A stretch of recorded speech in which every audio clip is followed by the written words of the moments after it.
Las polis eran consideradas ciudades-estado, las cuales simbolizaba el centro cultural, político y ciudadano de la ciudad de Grecia. Las polis tenían en común varias características. Por ejemplo, cada poli tenía una independencia económica, es decir, cada ciudad-estado tenía lo necesario para alimentar a su población. Tenían independencia política, las polis eran libres, o sea, no estaban sometidas a ningún tipo de poder extranjero. Además, eran muy acatadores de la ley y tenían una importante participación de los ciudadanos en los asuntos de la comunidad. Tenían tradiciones, fiestas y un culto religioso en común. La mayoría de las polis compartían edificaciones en común, como por ejemplo la Acrópolis, que era un tipo de fortaleza fortificada, las cuales se construían aprovechando alguna prominencia de la superficie, como la cima de una colina, y era el sitio en donde se amparaban, en caso de algún combate bélico, todos los integrantes de la sociedad. Estos eran los artesanos, los campesinos, los mercaderes, los esclavos y los ciudadanos. También estaban las ágoras.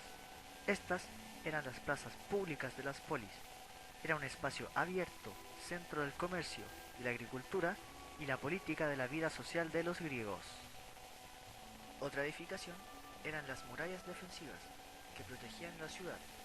Cuando el núcleo urbano era muy pequeño, las murallas no eran necesarias, porque los habitantes se podían proteger en las acrópolis. Algunas polis como Esparta nunca tuvieron murallas.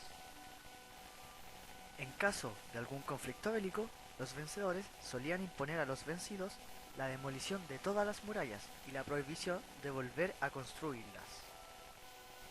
Una de las grandes polis en aquella época fue Esparta. Una de las mayores características de Esparta fue su ejército. En consecuencia, los más destacados valores de ellos fueron la obediencia, el coraje, la lealtad de sus superiores jerárquicos y su amor por la patria. Gracias a esto, el arquetipo del ciudadano espartano fue el soldado.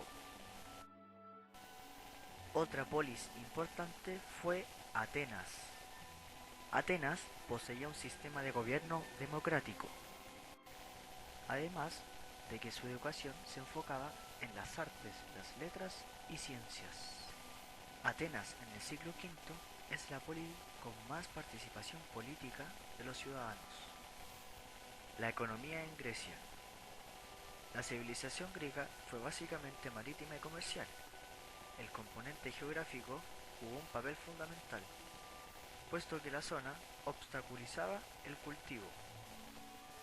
Durante la época clásica, la agricultura griega se pudo adaptar a la zona. En los valles en donde había agua en abundancia, se cultivaba hortaliza y trigo. En las pendientes de las montañas se cultivaba la vid y el olivo, del cual se obtenía aceite. Este era un producto que se podía vender muy fácil en el comercio. Economía espartana. La economía espartana se basaba en la extracción de minerales, en el cultivo de vid, cereales y olivos. Gracias al temor que les inspiraba las influencias extranjeras, minimizaron lo más posible el comercio exterior. No hacían intercambios ni mercado.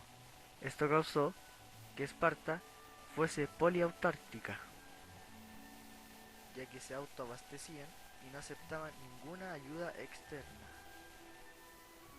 La economía ateniense. Estos se dedicaban a la agricultura, pero como su suelo no era el adecuado para cultivar cereales, cultivaban vid y oliva, además de extraer minerales como por ejemplo mármol, zinc y plomo. Los atenienses tenían industrias de vino, aceite, cerámica, metalurgia, de la construcción y del vestido. En el comercio, los gobiernos convirtieron a Atenas en un emporio que poseía un activo comercio de importación y exportación.